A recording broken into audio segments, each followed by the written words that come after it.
저희 요구사항 들어보면 진짜 아무것도 아닌 거예요. 그것도 다 보장하지 못하면서 시스템을 만들지 않습니까?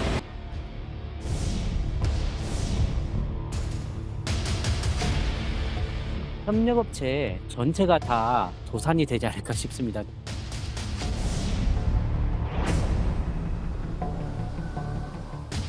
노든 사든 불법은 방치되거나 용인돼서는 안 됩니다. 그리고 국민이나 정부나 다 많이 기다릴 만큼 기다리지 않았나.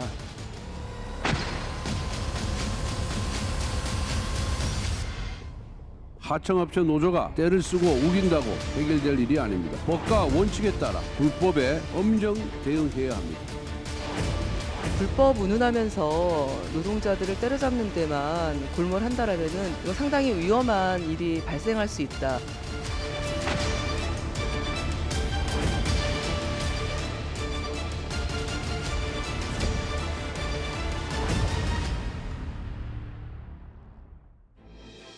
예, 보신 것처럼 오늘 뉴스탑10은 이 대우조선해양의 노조 점거 농성이 이어지는 거제도로 먼저 가보겠습니다. 이 농성이 무려 48일째 이어지면서 조선업계가 수주를 따와도 지금은 작업을 하지 못하고 있습니다. 오늘 잠시 들으셨던 것처럼 윤 대통령이 기다릴 만큼 기다렸다 강한 메시지를 내놨는데요. 좀 더 길게 한번 만나보겠습니다. 대우조선 인정평가가 6%로 높게 나오는데 공관력 투입까지도 생각하고 계신데 그렇다면 그 시기는 어느 정도 되시죠? 산업 현장에 있어서 또 노사 관계에 있어서 노든 사든 불법은 방치되거나 용인돼서는 안 됩니다. 그리고 국민이나 정부나 다 많이 기다릴 만큼 기다리지 않았나. 일부 협력업체 근로자들이 불법 행위로 자신들의 주장을 관철시키려 동료 근로자 18,000여 명의 피해와 희생을 강요하는 이기적인 행동입니다. 철진한 폭력, 불법적 투쟁 방식은 이제 일반 국민은 물론 대다수 동료 근로자들의 지지를 얻지 못합니다. 재물 손괴 등 형사처벌과 손해배상 책임을 피할 수 없습니다. 단 2장의 사진으로 먼저 시작을 해볼까요? 대우조선의 하청 노동자의 파업. 국민 여러분 미안합니다. 지금처럼 살 수는 없지 않습니까? 임금 인상 없이는 조선업 인력난 해결이 안 된다. 이게 바로 지금 하청 노동자들의 파업 얘기고 그 반대로 파업 중단 촉구 집회까지 있습니다. 대우 식구 10만 명이 피눈물 흘린다. 이 파업의 핵심은 깎였던 임금 다시 올려달라. 하청 노동자 7명이 지금 배를 만드는 공간을 점거한 채 파업을 이어가고 있습니다. 잠시 뒤에 만나볼 테지만 여기 1도크는 한국조선업의 상징으로 불리는 곳입니다. 사진 2장으로 한번 간명하게 설명을 좀 먼저 해봤는데요. 일단 윤석열 대통령이 긴급 장관회의를 지시한 지 하루 만에 오늘 고용부 장관과 행안부 장관이 헬기를 타고 거제도로 갔습니다. 이정식 노무부 장관 일단 우리가 생각은 밥 먹고 있으면 잘 지내고 있습니다.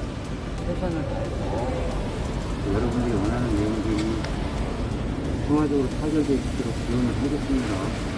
이게 제일 걱정되는 게 건강이고 그런 영상을 펴주고 비용에 올라간 사람 너무 많이 받기 때문에 정부는 있고 사국으로 가는 것은 누구도 원치 않기 때문에 한번 믿어보시고 저희 요구사항 들어보면 진짜 아무것도 아닌 거예요. 그것도 다 보장하지 못하면서 이 사상을 이 새끼를 만들지 않습니까? 구조적인 문제가 해결될 수 있고 아직 마음이 없습니다. 일단 영상 설명부터 해야 될 것 같은데요. 이현정 의원님. 네. 오늘 고용노동부 장관과 행안부 장관이 이 철창 농성 중인 노동자를 만났는데 이 사진 속처럼 이 철창 안에 본인이 움직일 수도 없는 여기에서 지금 십며칠째 지금 농성을 하고 있는 거잖아요.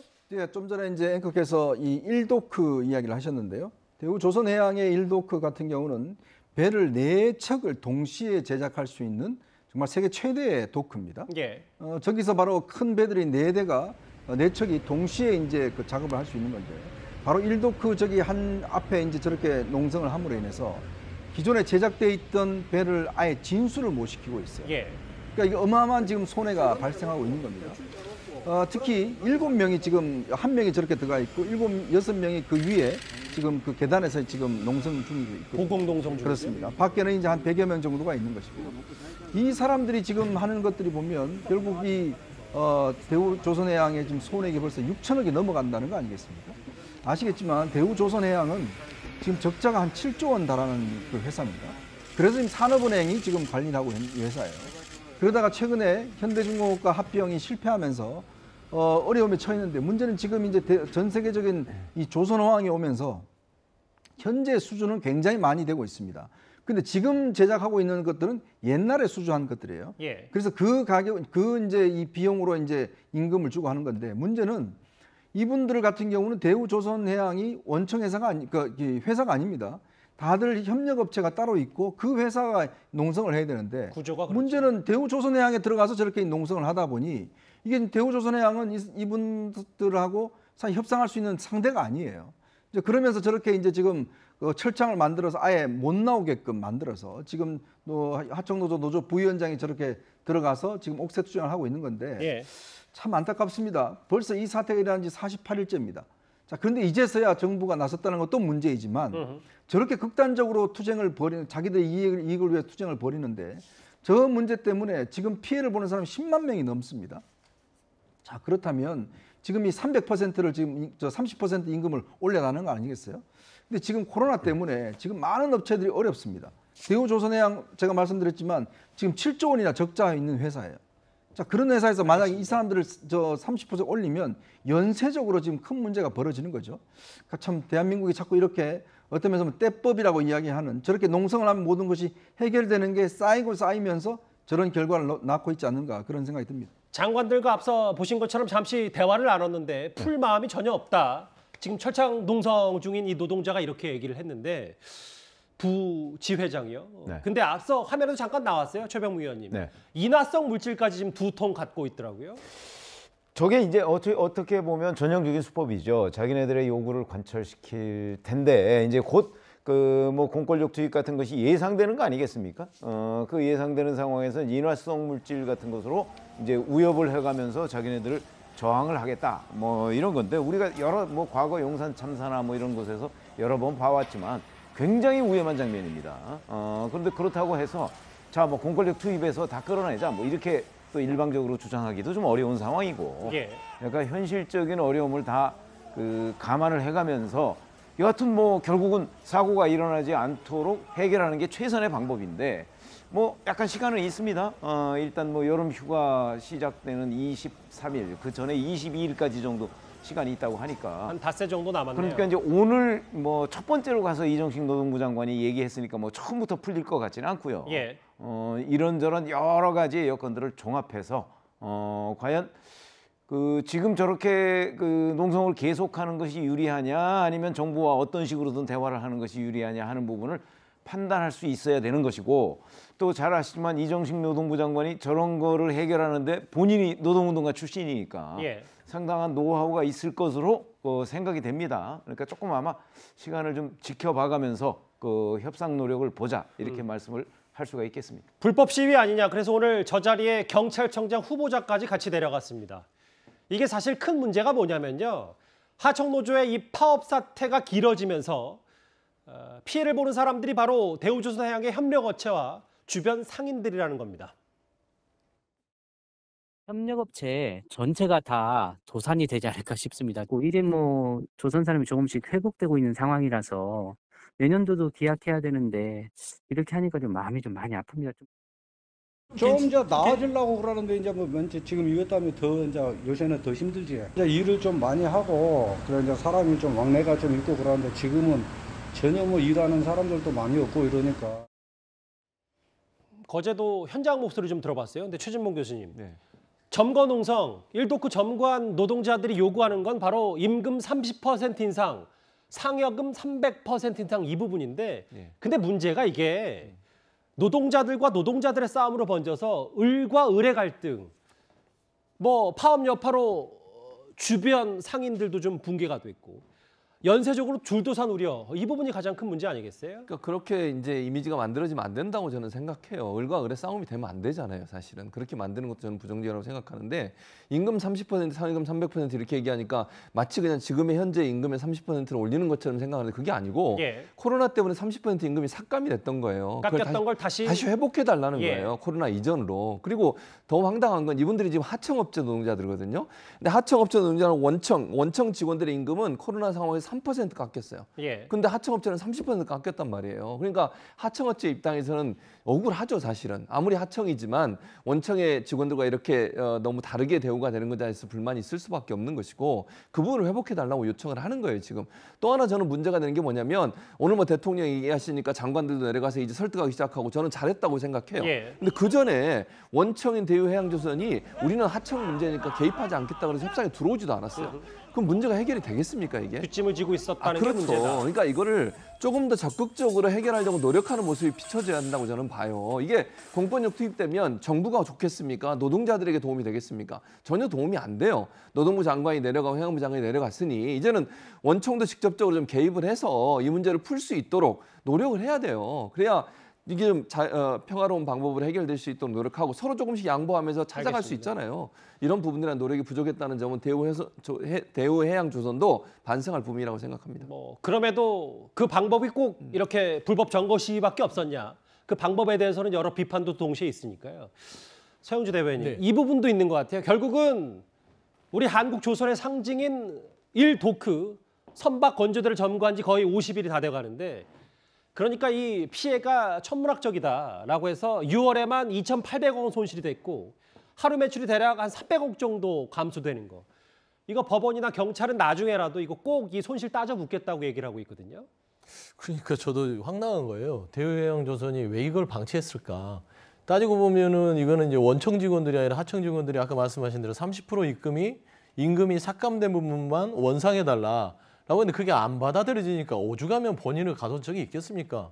뭐 저긴 불법적인 시위라고 볼 수 있지만 행태가요. 하지만 본인의 몸을 가둬서 저렇게 48일 동안 있다는 건 너무 고통스러운 일이에요. 그러니까 본인들이 할 수 있는 방법은 저밖에 없는 겁니다. 따지고 보면은 지금 대우조선해양이 2,800억 손실을 가져온 게 과연 쩌들 탓일까요? 쩌들 탓으로만 돌릴 수 있을까요? 하청 노동자들의 탓이 아니라 그렇죠. 하청 노동자들의 탓으로만 돌리기에는 대우해양조선 또 특히 뒤에는 산업은행 왜 나서지 않았을까? 공동의 책임일 것 같고요. 두 번째 아쉬운 부분들은요. 왜 윤석열 정부에서 이거를 불법으로 규정해서 법치주의에 따라서 이거를 공권력 투입까지 얘기를 한다? 그건 옳지 않다고 봐요. 왜 그러냐면 윤석열 정부가 처음에 이 출범을 할 때 약자와의 동행 얘기를 했어요. 저들이 가장 보면은 가장 약자입니다. 사회적 약자. 뭘 할 수가 없는 사람들이에요. 그럴 때는 저기를 보듬을 수 있는 좀 그런 인식 구조로 가야지 이거를 법대로 처리해서 끌어내겠다. 이런 것들은 국민들이 보기에 굉장히 좋지 않다. 그리고 두 번째는 그렇습니다.